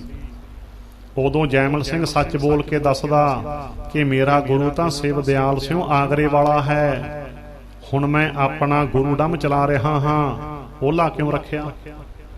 ਜੇ ਗੁਰੂ ਗ੍ਰੰਥ ਸਾਹਿਬ ਨੂੰ ਗੁਰੂ ਨਹੀਂ ਮੰਨਦੇ ਤਾਂ 1897 ਤੋਂ 1954 ਈਸਵੀ ਤੱਕ 57 ਸਾਲ ਡੇਰੇ ਵਿੱਚ ਗੁਰੂ ਗ੍ਰੰਥ ਸਾਹਿਬ ਦਾ ਪ੍ਰਕਾਸ਼ ਕਿਉਂ ਰੱਖਿਆ? ਗੁਰੂ ਗ੍ਰੰਥ ਸਾਹਿਬ ਦੀ ਆਂਟ ਲੈ ਕੇ ਆਪਣਾ ਗੁਰੂ ਡੰਮ ਚਲਾ ਲਿਆ। ਜਦੋਂ ਗੁਰੂ ਡੰਮ ਕਾਮਯਾਬ ਹੋ ਗਿਆ ਤਾਂ ਗੁਰੂ ਗ੍ਰੰਥ ਸਾਹਿਬ ਦਾ ਸਰੂਪ ਚੁੱਕ ਦਿੱਤਾ। ਕਿੰਨੇ ਹੀ ਸਿੱਖ ਇਹਨਾਂ ਦੇ ਜਾਲ ਵਿੱਚ ਫਸ ਚੁੱਕੇ ਹਨ। ਸਾਵਣ ਸਿੰਘ ਨੇ ਜੋ ਜਾਇਦਾਦ ਤੇ ਜ਼ਮੀਨ ਪਿੰਡ ਸਿਕੰਦਰਪੁਰ ਜ਼ਿਲ੍ਹਾ ਸਿਰਸਾ ਹਰਿਆਣਾ ਵਿੱਚ ਬਣਾਈ, ਉਹ ਸੰਗਤ ਦੀ ਪੂਜਾ ਭੇਟਾ ਤੋਂ ਬਣੀ ਹੈ, ਉਹ ਸਤਸੰਗ ਦੀ ਮਲਕੀਅਤ ਹੈ। ਪਰ ਸਾਵਣ ਸਿੰਘ ਦੇ ਪੋਤਰੇ ਚਰਨ ਸਿੰਘ ਨੇ ਕਿਹਾ, ਮੈਂ ਉਸ ਦਾ ਬਾਹਦ ਮਾਲਕ ਹਾਂ, ਉਹ ਸਾਡੀ ਨਿੱਜੀ ਜਾਇਦਾਦ ਹੈ। ਚਰਨ ਸਿੰਘ ਤੋਂ ਬਾਅਦ ਗੁਰਿੰਦਰ ਸਿੰਘ ਢਿੱਲੋਂ ਵਿਆਸ ਡੇਰੇ ਦੀ ਗੱਦੀ ਦੇ ਮਾਲਕ ਹਨ। ਡੇਰੇ ਦਾ ਪ੍ਰਬੰਧ ਨਵੀਨ ਤੇ ਸੁਧਰੇ ਹੋਏ ਤਰੀਕੇ ਦਾ ਹੋਣ ਕਰਕੇ ਚਾਹ ਰੋਟੀ ਬ੍ਰੈਡ ਪਕੌੜੇ ਜਲੇਬੀਆਂ ਸਸਤੀਆਂ ਛਕਾ ਕੇ ਆਏ ਗਏ ਤੇ ਪ੍ਰਭਾਵ ਪਾ ਕੇ ਲੋਕਾਂ ਨੂੰ ਆਪਣੇ ਮੱਤ ਵਿੱਚ ਸ਼ਾਮਲ ਕਰ ਰਹੇ ਹਨ। ਦੂਜੇ ਪਾਸੇ ਸਾਡੀਆਂ ਮੁਖੀ ਸੰਸਥਾਵਾਂ ਸਿੱਖ ਮੱਤ ਤੋਂ ਪ੍ਰਚਾਰ ਵੱਲੋਂ ਅਵੇਸਲੇ ਹੋ ਕੇ ਸਿਆਸਤ ਦੀ ਡੂੰਘੀ ਖੱਡ ਵਿੱਚ ਡਿੱਗ ਕੇ ਲੋਕਾਂ ਤੇ ਆਪਣਾ ਗਲਤ ਪ੍ਰਭਾਵ ਪਾਈ ਜਾ ਰਹੀਆਂ ਹਨ, ਜਿਸ ਕਰਕੇ ਲੋਕਾਂ ਨੂੰ ਗੁਰਬਾਣੀ ਦੀ ਸੋਝੀ ਨਾ ਹੋਣ ਕਾਰਨ ਇਹਨਾਂ ਦੇ ਧਾਰੀ ਗੁਰੂ ਡੰਮ ਦੇ ਡੇਰਿਆਂ ਦੀ ਬਾਹਰਮੁਖੀ ਚਮਕ ਦਮਕ ਆਪਣੇ ਵੱਲ ਖਿੱਚਣ ਵਿੱਚ ਤੇਜ਼ੀ ਨਾਲ ਕਾਮਯਾਬ ਹੋ ਰਹੀ ਹੈ। ਆਮ ਲੋਕਾਂ ਦੀ ਤਾਂ ਗੱਲ ਛੱਡੋ, ਹੁਣ ਤਾਂ ਸਾਡੇ ਕਈ ਪ੍ਰਚਾਰਕ ਬਾਬਿਆਂ ਤੇ ਲੀਡਰਾਂ ਨੂੰ ਵੀ ਇਹਨਾਂ ਦੀ ਮਹਿਮਾਨ ਨਵਾਜੀ ਨੇ ਖਿੱਚ ਲਿਆ ਹੈ। ਰੱਬਾ ਖੈਰ ਕਰੀ। ਲੋੜ ਹੈ ਵੇਲਾ ਸੰਭਾਲਣ ਦੀ, ਸਿੱਖ ਦੀ ਸੱਚਾਈ ਨੂੰ ਪ੍ਰਗਟ ਕਰਕੇ ਦੇਹਧਾਰੀ ਗੁਰੂ ਡੰਮ ਦੀ ਅਸਲੀਅਤ ਤੋਂ ਲੋਕਾਂ ਨੂੰ ਜਾਣੂ ਕਰਵਾਉਣ ਦੀ, ਤਾਂ ਕਿ ਗੁਰਬਾਣੀ ਚੁਰਾ ਕੇ ਗੁਰੂ ਬਣਨ ਵਾਲਿਆਂ ਦੇ ਜਾਲ ਵਿੱਚ ਫਸਣ ਤੋਂ ਲੋਕਾਂ ਨੂੰ ਬਚਾਇਆ ਜਾ ਸਕੇ। ਰਾਧਾ ਸੁਆਮੀਆਂ ਬਾਰੇ ਜੋ ਅਖਬਾਰਾਂ ਵਿੱਚ ਖਬਰਾਂ ਆਈਆਂ ਹਨ, ਹੁਣ ਉਹ ਸੁਣੋ। ਡੇਰਾ ਰਾਧਾ ਸੁਆਮੀ ਵੱਲੋਂ ਨੇੜਲੇ ਪਿੰਡਾਂ ਦੀਆਂ ਜ਼ਮੀਨਾਂ ਹਥਿਆਉਣ ਦੇ ਤਰੀਕੇ ਭੂ ਮਾਫੀਆਂ ਨੂੰ ਪਿੱਛੇ ਛੱਡਣ ਵਾਲੇ ਅੰਮ੍ਰਿਤਸਰ 22 ਅਗਸਤ ਸਤਵਿੰਦਰ ਸਿੰਘ ਜੱਜ ਭੋਲੇ ਭਾਲੇ ਲੋਕਾਂ ਨੂੰ ਰੂਹਾਨੀਅਤ ਦਾ ਗਿਆਨ ਬਖਸ਼ਣ ਦਾ ਦਾਅਵਾ ਕਰਨ ਵਾਲੇ ਰਾਧਾ ਸੁਆਮੀ ਡੇਰਾ ਬਿਆਸ ਦੇ ਪ੍ਰਬੰਧਕਾਂ ਵੱਲੋਂ ਡੇਰੇ ਨਾਲ ਲੱਗਦੇ ਪਿੰਡਾਂ ਦੀ ਵਸੋਂ ਨੂੰ ਉਠਾ ਕੇ ਉਹਨਾਂ ਦੀਆਂ ਜਾਇਦਾਦਾਂ ਡੇਰੇ 'ਚ ਲਾਉਣ ਲਈ ਕਈ ਤਰ੍ਹਾਂ ਦੇ ਹੱਥ ਕੰਡੇ ਅਪਣਾਏ ਜਾ ਰਹੇ ਹਨ। ਧਾਰਮਿਕ ਦਿੱਖ ਵਾਲੇ ਇਸ ਡੇਰੇ ਦੇ ਪ੍ਰਬੰਧਕਾਂ ਵੱਲੋਂ ਜਾਇਦਾਦਾਂ ਹਥਿਆਉਣ ਲਈ ਹਰ ਹਰਬਾ ਵਰਤੇ ਜਾਣ ਬਾਰੇ ਪਤਾ ਲੱਗਾ ਹੈ। ਉਹਨਾਂ ਵੱਲੋਂ ਵਰਤੇ ਜਾਂਦੇ ਤਰੀਕੇ ਦੇਖ ਕੇ ਕੋਈ ਵੱਡੇ ਤੋਂ ਵੱਡਾ ਭੂ ਮਾਫੀਆ ਵੀ ਹੈਰਾਨ ਰਹਿ ਜਾਵੇਗਾ। ਅਜਿਹੀਆਂ ਰਿਪੋਰਟਾਂ ਆਉਣ ਪਿੱਛੋਂ ਸਪੋਕਸਮੈਨ ਦੀ ਟੀਮ ਨੇ ਡੇਰੇ ਲਾਗਲੇ ਪਿੰਡਾਂ ਦਾ ਦੌਰਾ ਕੀਤਾ ਤਾਂ ਕਈ ਤੱਥ ਸਾਹਮਣੇ ਆਏ। ਡੇਰੇ ਨਾਲ ਲਾਗਵੇਂ ਪਿੰਡ ਬਲਸਰਾਂ ਤੇ ਬੜੈਂਚ ਦੇ ਵਾਸੀਆਂ ਦਾ ਤਾਂ ਨੱਕ 'ਚ ਦਮ ਹੋਇਆ ਪਿਆ ਹੈ। ਡੇਰਾ ਪ੍ਰਬੰਧਕਾਂ ਦੀਆਂ ਕਾਰਵਾਈਆਂ ਤੇ ਉਹਨਾਂ ਦੀ ਸਰਕਾਰੀ ਦਰਬਾਰੇ ਪਹੁੰਚ ਸਦਕਾ ਇਲਾਕਾ ਵਾਸੀ ਜ਼ੁਬਾਨ ਖੋਲ੍ਹਣ ਲੱਗਿਆਂ ਵੀ ਕਈ ਵਾਰ ਸੋਚਦੇ ਹਨ। ਪਿੰਡ ਬਲਸਰਾਂ ਦੇ ਕਰਮ ਸਿੰਘ ਨੇ ਜਿਗਰਾ ਕਰਕੇ ਦੱਸਿਆ ਕਿ ਉਸਦਾ ਪਰਿਵਾਰ ਕੈਨੇਡਾ ਵਿੱਚ ਰਹਿੰਦਾ ਹੈ ਅਤੇ ਉਹ ਵੀ ਲਗਭਗ ਉੱਥੇ ਹੀ ਰਹਿੰਦਾ ਹੈ, ਪਰ ਡੇਰੇ ਵਾਲਿਆਂ ਵੱਲੋਂ ਉਹਨਾਂ ਦੀ 18 ਏਕੜ ਜ਼ਮੀਨ ਨੂੰ ਹਥਿਆਉਣ ਦੀ ਕੀਤੀ ਜਾ ਰਹੀ ਕੋਸ਼ਿਸ਼ ਦਾ ਵਿਰੋਧ ਕਰਨ ਖਾਤਰ ਹੀ ਉਸ ਨੂੰ ਇੱਥੇ ਰਹਿਣਾ ਪੈ ਰਿਹਾ ਹੈ। ਉਹਨਾਂ ਦਾਅਵਾ ਕੀਤਾ ਕਿ ਡੇਰੇ ਵੱਲੋਂ ਕਿਸਾਨਾਂ ਦੀਆਂ ਉਪਜਾਊ ਜ਼ਮੀਨਾਂ 'ਚੋਂ ਕੱਢੀ ਜਾ ਰਹੀ 100 ਫੁੱਟ ਚੌੜੀ ਸੜਕ ਸਿਰਫ ਤੇ ਸਿਰਫ ਇਲਾਕੇ ਵਿਚਲੀਆਂ ਜ਼ਮੀਨਾਂ ਨੂੰ ਹੌਲੀ ਹੌਲੀ ਆਪਣੇ ਕਬਜ਼ੇ 'ਚ ਕਰਨ ਦੀ ਕੋਸ਼ਿਸ਼ ਤੋਂ ਇਲਾਵਾ ਕੁਝ ਨਹੀਂ। ਉਹਨਾਂ ਦੱਸਿਆ ਕਿ ਡੇਰੇ ਨੂੰ ਪਹਿਲਾਂ ਹੀ 3 ਮੁੱਖ ਸੜਕਾਂ ਲੱਗਦੀਆਂ ਹਨ। ਉਹਨਾਂ ਸੜਕ ਨੂੰ ਚੌੜਾ ਕਰਨ ਦੀ ਬਜਾਏ ਸੱਪ ਦਾ ਬਲ ਪਾਉਂਦੀ ਨਵੀਂ ਸੜਕ ਧੱਕੇ ਨਾਲ ਕੱਢਣ ਦੀ ਕੋਸ਼ਿਸ਼ ਕੀਤੀ ਜਾ ਰਹੀ ਹੈ, ਜਿਸ ਨੂੰ ਹਾਲ ਦੀ ਘੜੀ ਕਿਸਾਨ ਸੰਘਰਸ਼ ਕਮੇਟੀ ਦੀ ਮਦਦ ਨਾਲ ਇਲਾਕਾ ਨਿਵਾਸੀਆਂ ਨੇ ਸੰਘਰਸ਼ ਕਰਕੇ ਰੋਕ ਲਿਆ ਹੈ। ਉਹਨਾਂ ਦੱਸਿਆ ਕਿ ਉਹ ਆਪਣੀ ਜ਼ਮੀਨ ਡੇਰੇ ਨੂੰ ਕੌਡੀਆਂ ਦੇ ਭੰਨ ਨਹੀਂ ਦੇਣਾ ਚਾਹੁੰਦੇ, ਪਰ ਪ੍ਰਬੰਧਕ ਉਹਨਾਂ ਦੀ ਜ਼ਮੀਨ ਹਥਿਆਉਣ ਵਾਸਤੇ ਵਜਿੱਦ ਹਨ। ਉਹਨਾਂ ਦੋਸ਼ ਲਾਇਆ ਕਿ ਕੁਝ ਲੋਕ ਉਹਨਾਂ ਨੂੰ ਧਮਕੀਆਂ ਦੇ ਰਹੇ ਹਨ, ਜਿਸ ਕਰਕੇ ਉਹ ਕਾਫੀ ਤਣਾਅ ਵਿੱਚ ਹਨ। ਇਸੇ ਤਰ੍ਹਾਂ ਹੀ ਬਾਬਾ ਮਹਿੰਦਰ ਸਿੰਘ ਦੇ ਨਾਂ ਨਾਲ ਮਸ਼ਹੂਰ ਇਸੇ ਹੀ ਪਿੰਡ ਦੇ ਵਿਅਕਤੀ ਨੇ ਦੱਸਿਆ ਕਿ ਉਸ ਦੀ ਜ਼ਮੀਨ ਡੇਰੇ ਦੇ ਬਿਲਕੁਲ ਨਾਲ ਲੱਗਦੀ ਹੋਣ ਕਾਰਨ ਉਸ ਨੂੰ ਸਭ ਤੋਂ ਵੱਧ ਸਮੱਸਿਆਵਾਂ ਆ ਰਹੀਆਂ ਹਨ। ਉਸਨੇ ਦਾਅਵਾ ਕੀਤਾ ਕਿ ਡੇਰਾ ਪ੍ਰਬੰਧਕ ਵੱਲੋਂ ਉਸਦੀ ਜ਼ਮੀਨ ਨੂੰ ਜਾਂਦਾ ਰਸਤਾ ਵੀ ਗੇਟ ਲਾ ਕੇ ਬੰਦ ਕਰ ਦਿੱਤਾ ਹੈ, ਤਾਂ ਕਿ ਉਹ ਤੰਗ ਆ ਕੇ ਆਪਣੀ ਜ਼ਮੀਨ ਮਜਬੂਰੀ ਵਸ ਡੇਰੇ ਨੂੰ ਦੇ ਜਾਵੇ। ਉਹਨਾਂ ਦੋਸ਼ ਲਾਇਆ ਕਿ ਆਪਣੀ ਸਕੀਮ ਸਿਰੇ ਚਾੜ੍ਹਨ ਵਾਸਤੇ ਡੇਰੇ ਵਾਲਿਆਂ ਦੇ ਇਸ਼ਾਰੇ ਤੇ ਉਹਨਾਂ ਉੱਪਰ ਕਈ ਤਰ੍ਹਾਂ ਦੇ ਕੇਸ ਵੀ ਪਾਏ ਜਾ ਚੁੱਕੇ ਹਨ ਅਤੇ ਲਗਾਤਾਰ ਧਮਕੀਆਂ ਮਿਲ ਰਹੀਆਂ ਹਨ। ਉਹਨਾਂ ਦੱਸਿਆ ਕਿ ਉਸ ਦੀ 12.5 ਏਕੜ ਜ਼ਮੀਨ ਅਤੇ ਜ਼ਮੀਨ 'ਚ ਬਣੀ ਹੋਈ ਕੋਠੀ ਤੇ ਡੇਰੇ ਵਾਲਿਆਂ ਦੀ ਅੱਖ ਹੈ। ਇਸੇ ਤਰ੍ਹਾਂ ਹੀ ਪਿੰਡ ਬਲਸਰਾਂ ਦੇ ਵਾਸੀ ਦਲਜੀਤ ਸਿੰਘ ਨੇ ਦੱਸਿਆ ਕਿ ਡੇਰੇ ਨੇੜੇ ਲੱਗਦੇ ਪਿੰਡ ਦੇ ਲੋਕ ਡੇਰਾ ਪ੍ਰਬੰਧਕਾਂ ਦੀ ਦਹਿਸ਼ਤ ਕਾਰਨ ਚੁੱਪ ਕਰਕੇ ਦਿਨ ਕੱਟਣ ਵਿੱਚ ਹੀ ਭਲਾਈ ਸਮਝਦੇ ਹਨ। ਉਕਤ ਵਿਅਕਤੀਆਂ ਨੇ ਦੱਸਿਆ ਕਿ ਭਾਵੇਂ ਕਿਸੇ ਵੀ ਪਾਰਟੀ ਦੇ ਆਗੂਆਂ ਨੂੰ ਆਪਣਾ ਦੁੱਖੜਾ ਦੱਸਣ, ਪਰ ਕੋਈ ਵੀ ਆਗੂ ਜਾਂ ਪਾਰਟੀ ਡੇਰੇ ਵਿਰੁੱਧ ਕਦਮ ਚੁੱਕ ਕੇ ਆਪਣੀਆਂ ਵੋਟਾਂ ਨਾਲ ਖਿਲਵਾੜ ਨਹੀਂ ਕਰਨਾ ਚਾਹੁੰਦੀ। ਉਹਨਾਂ ਸਰਕਾਰ ਪਾਸੋਂ ਮੰਗ ਕੀਤੀ ਕਿ ਸੌਦਾ ਡੇਰੇ ਵਾਂਗ ਇੱਥੇ ਵੀ CBI ਦੀ ਟੀਮ ਵੱਲੋਂ ਜਾਂਚ ਕੀਤੀ ਜਾਵੇ, ਤਾਂ ਕਈ ਹੋਰ ਮਾਮਲੇ ਦੁਨੀਆ ਸਾਹਮਣੇ ਆਉਣਗੇ। ਇਸੇ ਤਰ੍ਹਾਂ ਹੀ ਡੇਰੇ ਦੇ ਨਾਲ ਦੇ ਹੀ ਇੱਕ ਹੋਰ ਪਿੰਡ ਬੜੈਂਚ ਦੇ ਲੋਕਾਂ ਦੀ ਸਥਿਤੀ ਵੀ ਕੋਈ ਵੱਖਰੀ ਨਹੀਂ। ਇੱਥੋਂ ਦੇ ਵਾਸੀ ਬਜ਼ੁਰਗ ਪੂਰਨ ਸਿੰਘ ਨੇ ਦੱਸਿਆ ਕਿ ਡੇਰੇ ਦੇ ਲੋਕਾਂ ਵੱਲੋਂ ਪਿੰਡ ਵਾਸੀਆਂ ਦੇ ਮਕਾਨ ਹਥਿਆਉਣ ਲਈ ਮਕਾਨਾਂ ਦੇ ਪਿਛਵਾੜੇ ਜਾਂ ਨੇੜੇ ਤੇੜੇ ਲਗਭਗ 20-20 ਫੁੱਟ ਡੂੰਘੇ ਟੋਏ ਪੁੱਟ ਦਿੱਤੇ ਜਾਂਦੇ ਹਨ। ਅਜਿਹੀ ਹਾਲਤ ਵਿੱਚ ਲੋਕ ਆਪਣੇ ਰੈਣ ਵਸੇਰੇ ਜਾਂ ਤਾਂ ਕੌਡੀਆਂ ਦੇ ਭਾਡੇਰੇ ਵਾਲਿਆਂ ਹਵਾਲੇ ਕਰ ਦਿੰਦੇ ਹਨ ਜਾਂ ਮਕਾਨ ਛੱਡ ਕੇ ਚਲੇ ਜਾਂਦੇ ਹਨ। ਸਪੋਕਸਮੈਨ ਦੀ ਟੀਮ ਨੇ ਮੌਕੇ ਤੇ ਦੇਖਿਆ ਕਿ ਵਾਕਿਆ ਹੀ ਬੜੈਂਚ ਪਿੰਡ ਦੇ ਕਈ ਮਕਾਨਾਂ ਦੇ ਨੇੜੇ ਇੰਨੇ ਡੂੰਘੇ ਟੋਏ ਪਏ ਸਨ ਕਿ ਜ਼ਮੀਨ ਹੇਠਲੀ ਰੇਤ ਵੀ ਦਿਖਾਈ ਦੇ ਰਹੀ ਸੀ। ਸਾਰੀ ਹੀ ਲੁਕਾਈ ਨਾਲ ਪਿਆਰ ਮੁਹੱਬਤ ਨਾਲ ਰਹਿਣ ਦਾ ਸੱਦਾ ਦੇਣ ਵਾਲੇ ਡੇਰੇ ਕਿੰਨੀ ਕੁ ਦੇਰ ਲੋਕਾਂ ਦਾ ਆਰਥਿਕ, ਮਾਨਸਿਕ ਅਤੇ ਧਾਰਮਿਕ ਸ਼ੋਸ਼ਣ ਕਰਦੇ ਰਹਿਣਗੇ। ਬੜੈਂਚ ਪਿੰਡ ਦੇ ਹੀ ਵਾਸੀ ਸਾਬਕਾ ਹਵਾਲਦਾਰ ਓਮ ਪ੍ਰਕਾਸ਼ ਨੇ ਵੀ ਦੱਸਿਆ ਕਿ ਡੇਰੇ ਦੇ ਲੋਕ ਉਹਨਾਂ ਦੇ ਮਕਾਨ ਦੇ ਬਿਲਕੁਲ ਪਿੱਛੇ ਡੂੰਘੇ ਟੋਏ ਪੁੱਟ ਚੁੱਕੇ ਹਨ ਅਤੇ ਹੁਣ ਹਾਲਾਤ ਇਹ ਹਨ ਕਿ ਕਿਸੇ ਵੇਲੇ ਵੀ ਉਹਨਾਂ ਦਾ ਮਕਾਨ ਜ਼ਮੀਨ ਦੋਜ ਹੋ ਸਕਦਾ ਹੈ। ਓਮ ਪ੍ਰਕਾਸ਼ ਨੇ ਦੱਸਿਆ ਕਿ ਸੇਵਾ ਮੁਕਤੀ ਪਿੱਛੋਂ ਉਸਨੇ ਆਪਣੀ ਜ਼ਿੰਦਗੀ ਦੀ ਕਮਾਈ ਦਾ ਵੱਡਾ ਹਿੱਸਾ ਲਾ ਕੇ ਇਹ ਜਗ੍ਹਾ ਖਰੀਦ ਕੇ ਅਤੇ ਮਕਾਨ ਬਣਾ ਕੇ ਸੋਚਿਆ ਸੀ ਕਿ ਬਚੀ ਜ਼ਿੰਦਗੀ ਦੇ ਬਾਕੀ ਦਿਨ ਆਰਾਮ ਨਾਲ ਕੱਟੇ ਜਾਣਗੇ, ਪਰ ਡੇਰਾ ਪ੍ਰਬੰਧਕਾਂ ਦੀ ਕਾਰਵਾਈ ਕਾਰਨ ਉਹ ਦਿਨ ਰਾਤ ਚਿੰਤਾ ਵਿੱਚ ਹੀ ਡੁੱਬੇ ਰਹਿੰਦੇ ਹਨ। ਹੁਣ ਇੱਕ ਹੋਰ ਖਬਰ ਸੁਣੋ। ਰਾਧਾ ਸੁਆਮੀਆਂ ਵੱਲੋਂ ਡੇਰਾ ਬਿਆਸ ਨੇੜੇ ਕਵਰੇਜ ਕਰਨ ਗਏ ਪੱਤਰਕਾਰਾਂ ਦੀ ਬੁਰੀ ਤਰ੍ਹਾਂ ਕੁੱਟਮਾਰ। ਕੈਮਰੇ, ਮੋਬਾਈਲ ਫੋਨ ਤੇ ਨਗਦੀ ਖੋਹੀ, ਅਗਵਾ ਕੀਤੇ ਇੱਕ ਪੱਤਰਕਾਰ ਨੂੰ ਪੁਲਿਸ ਨੇ ਛਡਵਾਇਆ। ਬਿਆਸ 18 ਮਈ ਰਘਵੀਰ ਸਿੰਘ, ਰਣਜੀਤ ਸਿੰਘ। ਰਾਧਾ ਸੁਆਮੀ ਡੇਰਾ ਬਿਆਸ ਦੀਆਂ ਧੱਕੇਸ਼ਾਹੀਆਂ ਇਸ ਕਦਰ ਵੱਧ ਗਈਆਂ ਹਨ ਕਿ ਡੇਰੇ ਦੀਆਂ ਵਧੀਕੀਆਂ ਤੋਂ ਤੰਗ ਆਏ ਲੋਕਾਂ ਬਾਰੇ ਜਾਣਕਾਰੀ ਲੈਣ ਗਏ ਪੱਤਰਕਾਰਾਂ ਦੀ ਡੇਰਾ ਪ੍ਰਬੰਧਕਾਂ ਨੇ ਬੁਰੀ ਤਰ੍ਹਾਂ ਕੁੱਟਮਾਰ ਕੀਤੀ। ਇਸ ਝੜਪ ਦੌਰਾਨ ਇੱਕ ਪੱਤਰਕਾਰ ਦੀ ਪੱਗ ਵੀ ਲਾਹੀ ਗਈ।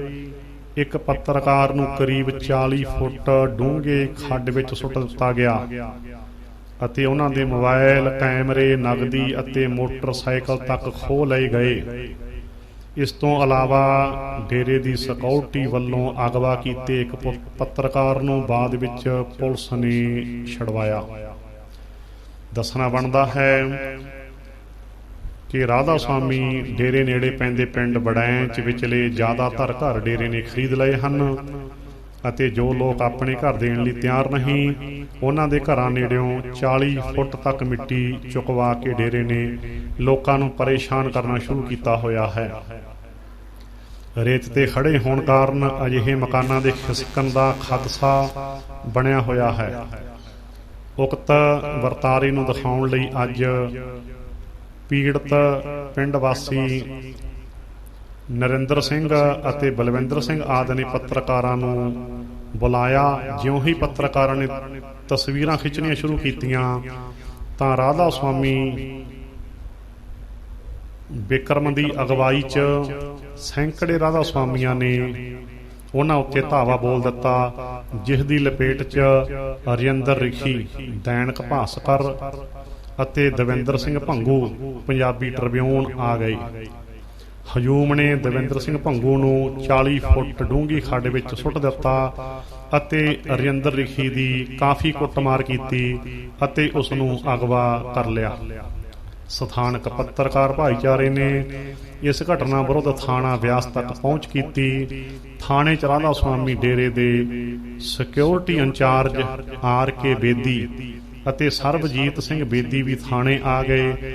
ਇਸੇ ਦੌਰਾਨ DSP ਬਾਬਾ ਬਕਾਲਾ ਵੀ ਉੱਥੇ ਪਹੁੰਚ ਗਏ, ਜਿਨ੍ਹਾਂ ਦੀ ਹਜ਼ੂਰੀ ਵਿੱਚ ਰਾਧਾ ਸੁਆਮੀਆਂ ਨੇ ਮੁਆਫੀ ਮੰਗੀ DSP ਨੇ ਹਜੂਮ ਦੀ ਅਗਵਾਈ ਕਰਨ ਵਾਲੇ ਬਿਕਰਮਜੀਤ ਅਤੇ ਗੁਰਮੇਜ ਸਿੰਘ ਨੂੰ 4 ਘੰਟੇ ਲਈ ਹਵਾ ਰਾਤ ਵਿੱਚ ਰਹਿਣ ਲਈ ਕਿਹਾ।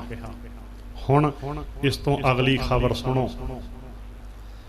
ਰਾਧਾ ਸੁਆਮੀ ਸਾਨੂੰ ਜਿਉਣ ਨਹੀਂ ਦਿੰਦੇ ਲੋਕੋ। ਰਈਆ 20 ਨਵੰਬਰ। ਰਣਜੀਤ ਸਿੰਘ ਸੰਧੂ ਰਘਵੀਰ ਸਿੰਘ ਗਿੱਲ ਦੇ ਹਵਾਲੇ ਨਾਲ ਆਪਣੇ ਸੇਵਕਾਂ ਨੂੰ ਨਾਮ ਜਪਾ ਕੇ ਸੁਰਗਾਂ ਦੀ ਟਿਕਟ ਕੱਟਣ ਵਾਲਾ ਡੇਰਾ ਰਾਧਾ ਸੁਆਮੀ ਲੋਕਾਂ ਦੀਆਂ ਜ਼ਮੀਨਾਂ ਤੇ ਕਬਜ਼ਾ ਕਰਕੇ ਉਹਨਾਂ ਦੀ ਜ਼ਿੰਦਗੀ ਨਰਕ ਬਣਾ ਰਿਹਾ ਹੈ। ਡੇਰੇ ਵੱਲੋਂ ਸਤਾਏ ਲੋਕਾਂ ਦੀ ਸੂਚੀ ਲੰਬੀ ਹੁੰਦੀ ਜਾ ਰਹੀ ਹੈ।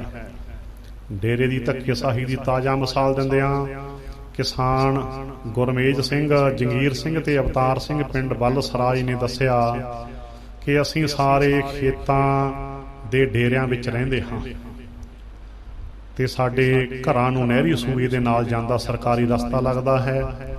ਸਾਡੇ ਵੱਲੋਂ ਡੇਰੇ ਨੂੰ ਜ਼ਮੀਨ ਨਾ ਦੇਣ ਕਾਰਨ ਹੁਣ ਡੇਰੇ ਵਾਲਿਆਂ ਨੇ ਇਹ ਰਸਤਾ ਆਪਣੇ ਕਬਜ਼ੇ ਵਿੱਚ ਲੈ ਕੇ ਅੜਿੱਕੇ ਲਾ ਕੇ ਬੰਦ ਕਰ ਦਿੱਤਾ ਹੈ, ਜਿਸ ਕਾਰਨ ਸਾਡੇ ਘਰਾਂ ਨੂੰ ਆਉਣ ਜਾਣ ਲਈ ਕੋਈ ਰਸਤਾ ਨਹੀਂ ਰਿਹਾ। ਇਹਨਾਂ ਵੱਲੋਂ ਡਿਪਟੀ ਕਮਿਸ਼ਨਰ ਨੂੰ ਲਿਖਤੀ ਸ਼ਿਕਾਇਤ ਦੇ ਕੇ ਮੰਗ ਕੀਤੀ ਗਈ ਹੈ। ਇਨਸਾਫ ਨਾ ਮਿਲਣ ਦੀ ਹਾਲਤ ਵਿੱਚ ਡੇਰੇ ਵਿਰੁੱਧ ਸੰਘਰਸ਼ ਕੀਤਾ ਜਾਵੇਗਾ। ਜ਼ਿਕਰਯੋਗ ਹੈ ਕਿ ਇਸ ਤੋਂ ਕਰੀਬ 1 ਸਾਲ ਤੋਂ ਬਿਜਲੀ ਮਹਿਕਮੇ ਦੀ ਮਿਲੀ ਭੁਗਤ ਨਾਲ ਡੇਰੇ ਨੇ ਕੁਝ ਲੋਕਾਂ ਦੀ ਬਿਜਲੀ ਕੱਟ ਦਿੱਤੀ ਸੀ, ਜੋ ਕਿ ਹਾਲੇ ਤੱਕ ਬਹਾਲ ਨਹੀਂ ਹੋ ਸਕੀ। ਹੁਣ ਇਸ ਤੋਂ ਅਗਲੀ ਖਬਰ ਸੁਣੋ। ਰਾਧਾ ਸੁਆਮੀਆਂ ਵੱਲੋਂ ਲਗਾਇਆ ਗਿਆ ਬੈਰੀਅਰ ਉੱਥੇ ਦਾ ਉੱਥੇ। ਰਈਆ 20 ਦਸੰਬਰ। ਰਣਜੀਤ ਸਿੰਘ ਸੰਧੂ ਰਘਵੀਰ ਸਿੰਘ ਗਿੱਲ ਦੇ ਹਵਾਲੇ ਨਾਲ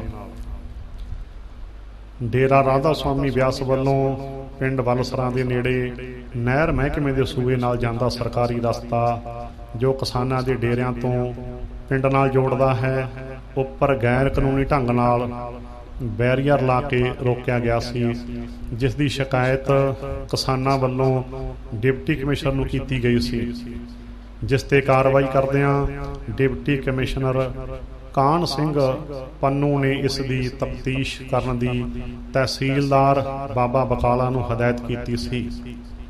ਇਸ ਤੇ ਅਮਲ ਕਰਦਿਆਂ ਤਹਿਸੀਲਦਾਰ ਸੀਮਾ ਸਿੰਘ ਨੇ ਉਕਤ ਜਗ੍ਹਾ ਤੇ ਜਾ ਕੇ ਮੌਕਾ ਦੇਖ ਕੇ ਕਿਸਾਨਾਂ ਨੂੰ 1 ਹਫ਼ਤੇ ਦਾ ਸਮਾਂ ਦਿੱਤਾ ਸੀ, ਪਰ 15 ਦਿਨ ਬੀਤਣ ਤੇ ਵੀ ਕੋਈ ਕਾਰਵਾਈ ਨਾ ਹੁੰਦੀ ਵੇਖ ਕੇ ਅੱਜ ਕਿਸਾਨ ਸੰਘਰਸ਼ ਕਮੇਟੀ ਜ਼ੋਨ ਬਾਬਾ ਬਕਾਲਾ ਦੇ ਪ੍ਰਧਾਨ ਮਹਿੰਦਰ ਸਿੰਘ ਸਰਿਆੜਾ, ਸਕੱਤਰ ਕਰਮ ਸਿੰਘ ਬੱਲਸਰਾਂ, ਪ੍ਰੈਸ ਸਕੱਤਰ ਦਲਵੀਰ ਸਿੰਘ ਬਦਾਦਪੁਰ ਅਤੇ ਅਜੀਤ ਸਿੰਘ ਠੱਠੀਆਂ ਦੀ ਅਗਵਾਈ ਹੇਠ ਇੱਕ ਵਫਦ SDM ਬਾਬਾ ਬਕਾਲਾ ਨੂੰ ਮਿਲਿਆ ਅਤੇ ਰਾਧਾ ਸੁਆਮੀਆਂ ਦੀ ਗੁੰਡਾਗਰਦੀ ਵਿਰੁੱਧ ਸ਼ਿਕਾਇਤ ਕੀਤੀ। ਉਹਨਾਂ ਦੱਸਿਆ ਕਿ ਕਿਸ ਤਰ੍ਹਾਂ ਡੇਰੇ ਦੇ ਪ੍ਰਬੰਧਕਾਂ ਵੱਲੋਂ ਕਿਸਾਨਾਂ ਦੀਆਂ ਜ਼ਮੀਨਾਂ ਧੱਕੇ ਨਾਲ ਹਥਿਆਉਣ ਲਈ ਕੋਝੇ ਹੱਥਕੰਡੇ ਵਰਤੇ ਜਾ ਰਹੇ ਹਨ। ਕਿਸਾਨਾਂ ਦੀ ਦੁੱਖ ਭਰੀ ਵਿਥਿਆ ਸੁਣ ਕੇ SDM ਤਜਿੰਦਰਪਾਲ ਸਿੰਘ ਨੇ ਵਫਦ ਨੂੰ ਭਰੋਸਾ ਦਿਵਾਇਆ ਕਿ ਜਲਦੀ ਹੀ ਕਾਨੂੰਨ ਅਨੁਸਾਰ ਕਾਰਵਾਈ ਕਰਕੇ ਲੱਗੇ ਬੈਰੀਅਰ ਨੂੰ ਚੁੱਕਿਆ ਜਾਵੇਗਾ। ਇਸ ਮੌਕੇ ਵਫਦ ਵਿੱਚ ਸ਼ਾਮਲ ਆਗੂਆਂ ਨੇ ਦੋਸ਼ ਲਾਇਆ ਕਿ ਡੇਰੇ ਦੇ ਪੈਰੋਕਾਰਾਂ ਵੱਲੋਂ ਕਿਸਾਨ ਆਗੂਆਂ ਨੂੰ ਜਾਨੋਂ ਮਾਰਨ ਦੀਆਂ ਧਮਕੀਆਂ ਦਿੱਤੀਆਂ ਜਾ ਰਹੀਆਂ ਹਨ। ਉਹਨਾਂ ਪ੍ਰਸ਼ਾਸਨ ਨੂੰ ਚੇਤਾਵਨੀ ਦਿੱਤੀ ਕਿ ਜੇਕਰ 1 ਹਫ਼ਤੇ ਵਿੱਚ ਬੈਰੀਅਰ ਨਾ ਚੁੱਕਿਆ ਗਿਆ ਅਤੇ ਧਮਕੀਆਂ ਦੇਣ ਵਾਲਿਆਂ ਵਿਰੁੱਧ ਕਾਰਵਾਈ ਨਾ ਕੀਤੀ ਤਾਂ ਕਿਸਾਨ ਸੰਘਰਸ਼ ਕਮੇਟੀ ਇੱਕ ਵੱਡਾ ਅੰਦੋਲਨ ਸ਼ੁਰੂ ਕਰੇਗੀ। ਹੁਣ ਇਸ ਤੋਂ ਅਗਲੀ ਖਬਰ ਸੁਣੋ। ਰਾਧਾ ਸੁਆਮੀ ਡੇਰੇ ਦੀ ਫੌਜ ਵੱਲੋਂ ਕਿਸਾਨਾਂ ਦੀਆਂ ਜ਼ਮੀਨਾਂ ਤੇ ਕਬਜ਼ੇ ਕਰਨ ਦਾ ਸਿਲਸਿਲਾ ਜਾਰੀ। ਪੀੜਤ ਕਿਸਾਨਾਂ ਨੇ ਖੜਕਾਇਆ ਹਾਈ ਕੋਰਟ ਦਾ ਦਰਵਾਜ਼ਾ। ਬਿਆਸ 27 ਮਈ। ਰਘਵੀਰ ਸਿੰਘ ਗਿੱਲ ਰਣਜੀਤ ਸਿੰਘ ਸੰਧੂ ਦੇ ਹਵਾਲੇ ਨਾਲ ਰਾਧਾ ਸੁਆਮੀ ਡੇਰਾ ਬਿਆਸ ਵਾਲਿਆਂ ਨੇ ਨਜਾਇਜ਼ ਤੌਰ ਤੇ ਧੱਕੇ ਨਾਲ ਬਿਆਸ ਦਰਿਆ ਦੇ 3 ਪਿੰਡਾਂ ਦੇ ਸਾਰੇ ਮੰਡ ਤੇ ਕਰੀਬ 1000 ਏਕੜ ਵਾਹੀਯੋਗ ਜ਼ਮੀਨ ਤੇ ਕਬਜ਼ਾ ਕੀਤਾ ਹੋਇਆ ਹੈ ਅਤੇ ਬਾਕੀ ਉੱਚੀ ਨੀਵੀਂ ਜ਼ਮੀਨ ਨੂੰ JCB ਮਸ਼ੀਨਾਂ ਤੇ ਟਰੈਕਟਰਾਂ ਦੀ ਮਦਦ ਨਾਲ ਪੱਧਰੀ ਕਰਕੇ ਉਸ ਉੱਪਰ ਪੂਰੇ ਜ਼ੋਰਾਂ ਸ਼ੋਰਾਂ ਨਾਲ ਕਬਜ਼ਾ ਕੀਤਾ ਜਾ ਰਿਹਾ ਹੈ ਤੇ ਜਿਨ੍ਹਾਂ ਕਿਸਾਨਾਂ ਦਾ ਮੰਡ ਅੰਦਰ ਜ਼ਮੀਨ ਤੇ ਕਬਜ਼ਾ ਸੀ ਉਹਨਾਂ ਕੋਲੋਂ ਵੀ ਧੱਕੇ ਨਾਲ ਜ਼ਮੀਨ ਛੁਡਵਾ ਲਈ ਗਈ ਹੈ ਅਤੇ ਜਿਨ੍ਹਾਂ ਕਿਸਾਨਾਂ ਦੀ ਮਾਲਕੀ ਜ਼ਮੀਨ ਮੰਡ ਵਿੱਚ ਬੋਲਦੀ ਹੈ ਉਹ ਰਾਧਾ ਸੁਆਮੀਆਂ ਦੀ ਲੜਾਕੀ ਫੌਜ ਅੱਗੇ ਟਿਕ ਨਹੀਂ ਸਕੇ ਅਤੇ ਆਖਰ ਬੇਵੱਸ ਕਿਸਾਨਾਂ ਨੂੰ ਆਪਣੀ ਕੀਮਤੀ ਜ਼ਮੀਨ ਛੱਡਣੀ ਪਈ। ਪਰ ਡੇਰਾ ਰਾਧਾ ਸੁਆਮੀ ਦੀ ਦਿਨੋਂ ਦਿਨ ਵੱਧ ਰਹੀ ਧੱਕੇਸ਼ਾਹੀ ਵਿਰੁੱਧ ਅਤੇ ਨਜਾਇਜ਼ ਕਬਜ਼ੇ ਅਤੇ ਆਪਣੀਆਂ ਜ਼ਮੀਨਾਂ ਵਾਪਸ ਲੈਣ ਲਈ ਆਖਰ ਕਿਸਾਨਾਂ ਨੇ ਹਾਈ ਕੋਰਟ ਦਾ ਦਰਵਾਜ਼ਾ ਖੜਕਾਇਆ ਹੈ। ਇਸ ਬਾਰੇ ਜਾਣਕਾਰੀ ਦਿੰਦੇ ਹੋਏ ਕਿਸਾਨ ਸੰਘਰਸ਼ ਕਮੇਟੀ ਦੇ ਆਗੂ ਸਰਦਾਰ ਕਰਮ ਸਿੰਘ ਵਲਸਰਾ ਨੇ ਦੱਸਿਆ ਕਿ ਰਾਧਾ ਸੁਆਮੀ ਡੇਰੇ ਕੋਲੋਂ ਆਪਣੀਆਂ ਜ਼ਮੀਨਾਂ ਵਾਪਸ ਲੈਣ ਲਈ 12 ਮੈਂਬਰੀ ਕਿਸਾਨ ਬਚਾਓ ਕਮੇਟੀ ਬਣਾਈ ਗਈ ਹੈ ਅਤੇ 102 ਲੋਕਾਂ ਦੇ ਦਸਤਖਤ ਕਰਵਾ ਕੇ ਪਿੰਡ ਵਲਸਰਾ ਦੀ 2286 ਕਨਾਲਾਂ ਕਰੀਬ 300 ਏਕੜ ਕਿਸਾਨਾਂ ਦੀ ਮੰਡ ਵਿੱਚੋਂ ਰਾਧਾ ਸੁਆਮੀ ਡੇਰੇ ਕੋਲੋਂ ਕਬਜ਼ਾ ਛਡਾਉਣ ਲਈ ਸ਼ਿਕਾਇਤ ਕਰਤਾ ਭੁਪਿੰਦਰ ਸਿੰਘ ਪੁੱਤਰ ਗੁਰਦਿਆਲ ਸਿੰਘ ਵਾਸੀ ਵਲਸਰਾ ਵੱਲੋਂ ਮਾਨਯੋਗ ਹਾਈ ਕੋਰਟ ਵਿੱਚ ਵਕੀਲ ਮੈਡਮ ਜਤਿੰਦਰਜੀਤ ਕੌਰ ਰਾਹੀਂ 20 ਮਈ 2012 ਨੂੰ ਡੇਰੇ ਵਿਰੁੱਧ ਜਨਹਿਤ ਪਟੀਸ਼ਨ ਦਾਇਰ ਕੀਤੀ ਹੈ। ਕਰਮ ਸਿੰਘ ਨੇ ਦੱਸਿਆ ਕਿ ਕਸਬਾ ਬਿਆਸ ਤੋਂ ਰਾਧਾ ਸੁਆਮੀ ਡੇਰੇ ਤੱਕ ਬੁੱਢਾ ਥੇ ਬੜੈਂਚ ਵਲਸਰਾ ਦੀ ਮੰਡ ਅੰਦਰ 1000 ਏਕੜ ਤੋਂ ਵੱਧ ਮਾਲਕੀ ਤੇ ਸਾਮਲਾਟ ਜ਼ਮੀਨ ਹੈ ਜੋ ਪਹਿਲਾਂ ਕਿਸਾਨਾਂ ਕੋਲ ਹੁੰਦੀ ਸੀ ਤੇ ਹੌਲੀ ਹੌਲੀ ਡੇਰੇ ਦੀ ਫੌਜ ਨੇ ਹਥਿਆਰਾਂ ਦਾ ਡਰ ਦਿਖਾ ਕੇ ਆਪਣੇ ਕਬਜ਼ੇ ਹੇਠ ਕਰ ਲਈ। ਉਹਨਾਂ ਦੱਸਿਆ ਕਿ ਅੱਜ ਤੋਂ ਕਰੀਬ ਸਨ 1993-94 ਵਿੱਚ ਪਿੰਡ ਜੱਲੂਵਾਲ ਦੇ ਕਿਸਾਨਾਂ ਦੀ ਮੰਡ ਹੇਠ ਕਬਜ਼ੇ ਵਾਲੀ 200 ਏਕੜ ਜ਼ਮੀਨ ਖੋਹ ਕੇ ਡੇਰੇ ਵਾਲਿਆਂ ਨੇ ਆਪਣਾ ਕਬਜ਼ਾ ਕਰ ਲਿਆ ਸੀ, ਜਿੱਥੇ ਆਮਨੋ ਸਾਹਮਣੇ ਗੋਲੀ ਵੀ ਚੱਲੀ ਸੀ। ਪਰ ਡੇਰੇ ਦੀ ਸਰਕਾਰੀ ਦਵਾਰੇ ਪਹੁੰਚਾਉਣ ਕਰਕੇ ਹੀ ਜ਼ਮੀਨ ਤੇ ਕਬਜ਼ਾ ਡੇਰੇ ਦਾ ਹੋਇਆ ਸੀ। ਉਸੇ ਦਿਨ ਤੋਂ ਲੈ ਕੇ ਅੱਜ ਤੱਕ ਰਾਧਾ ਸੁਆਮੀਆਂ ਨੇ ਆਪਣੀਆਂ ਚੰਮਦੀਆਂ ਚਲਾਉਂਦੇ ਹੋਏ ਸਾਰੀ ਜ਼ਮੀਨ ਆਪਣੇ ਕਬਜ਼ੇ ਹੇਠ ਕਰਕੇ ਮੰਡ ਅੰਦਰ ਸੜਕਾਂ ਤੇ ਹੈਲੀਪੈਡ ਤੇ ਬਾਗ ਬਣਾ ਲਏ ਹਨ। ਉਹਨਾਂ ਨੇ ਸਾਰੇ ਕਿਸਾਨਾਂ ਨੂੰ ਬੇਨਤੀ ਕੀਤੀ ਹੈ ਕਿ ਉਹ ਡੇਰੇ ਦੀ ਧੱਕੇਸ਼ਾਹੀ ਰੋਕਣ ਅਤੇ ਪਿੰਡਾਂ ਦੀਆਂ ਸਾਂਵਲਾਟ ਜ਼ਮੀਨਾਂ ਡੇਰੇ ਦੇ ਕਬਜ਼ੇ ਹੇਠੋਂ ਛਡਵਾਉਣ ਲਈ ਉਹਨਾਂ ਦਾ ਸਾਥ ਦੇਣ। ਹੁਣ ਸੁਣੋ ਕਿਵੇਂ ਹਥਿਆਈਆਂ ਸ੍ਰੀ ਗੁਰੂ ਗ੍ਰੰਥ ਸਾਹਿਬ ਦੀਆਂ ਜਾਇਦਾਦਾਂ ਡੇਰਾ ਰਾਧਾ ਸੁਆਮੀ ਵਾਲਿਆਂ ਨੇ। ਚੰਡੀਗੜ੍ਹ 8 ਫਰਵਰੀ GC ਭਾਰਦਵਾਜ ਦੇ ਹਵਾਲੇ ਨਾਲ ਸ਼੍ਰੋਮਣੀ ਗੁਰਦੁਆਰਾ ਪ੍ਰਬੰਧਕ ਕਮੇਟੀ ਨੇ ਫੈਸਲਾ ਕੀਤਾ ਹੈ ਕਿ ਸ੍ਰੀ ਗੁਰੂ ਗ੍ਰੰਥ ਸਾਹਿਬ ਜੀ ਦੇ ਨਾਂ ਦੀਆਂ ਜਾਇਦਾਦਾਂ ਰਾਧਾ ਸੁਆਮੀ ਡੇਰੇ ਵਾਲਿਆਂ ਨੇ ਹੇਰਾ ਫੇਰੀ ਨਾਲ ਆਪਣੇ ਡੇਰੇ ਦੇ ਨਾਂ ਕਰਵਾ ਲਈਆਂ ਸਨ ਨੂੰ ਛੇਤੀ ਤੋਂ ਛੇਤੀ ਆਪਣੇ ਹੱਥਾਂ 'ਚ ਲੈ ਲਿਆ ਜਾਵੇ। ਸ਼੍ਰੋਮਣੀ ਕਮੇਟੀ ਨੇ ਕੁਝ ਪੱਧਰੀ ਕਮੇਟੀ ਦਾ ਗਠਨ ਕੀਤਾ ਹੈ, ਜਿਸ ਨਾਲ ਵਧੀਕ ਸਕੱਤਰ ਸਰਦਾਰ ਜੋਗਿੰਦਰ ਸਿੰਘ ਤੇ ਰੈਵੀਨਿਊ ਅਧਿਕਾਰੀ ਸਰਦਾਰ ਸਤਨਾਮ ਸਿੰਘ ਨੂੰ ਲਾਇਆ ਗਿਆ ਹੈ। ਇਹਨਾਂ ਤੋਂ ਇਲਾਵਾ ਸ਼੍ਰੋਮਣੀ ਕਮੇਟੀ ਨੇ ਇਸ ਕਮੇਟੀ ਦੀ ਸਹਾਇਤਾ ਲਈ ਮਾਲ ਨਾਲ ਸੰਬੰਧਿਤ ਸਟਾਫ ਇਸ ਦੇ ਸਪੁਰਦ ਕੀਤਾ ਹੈ।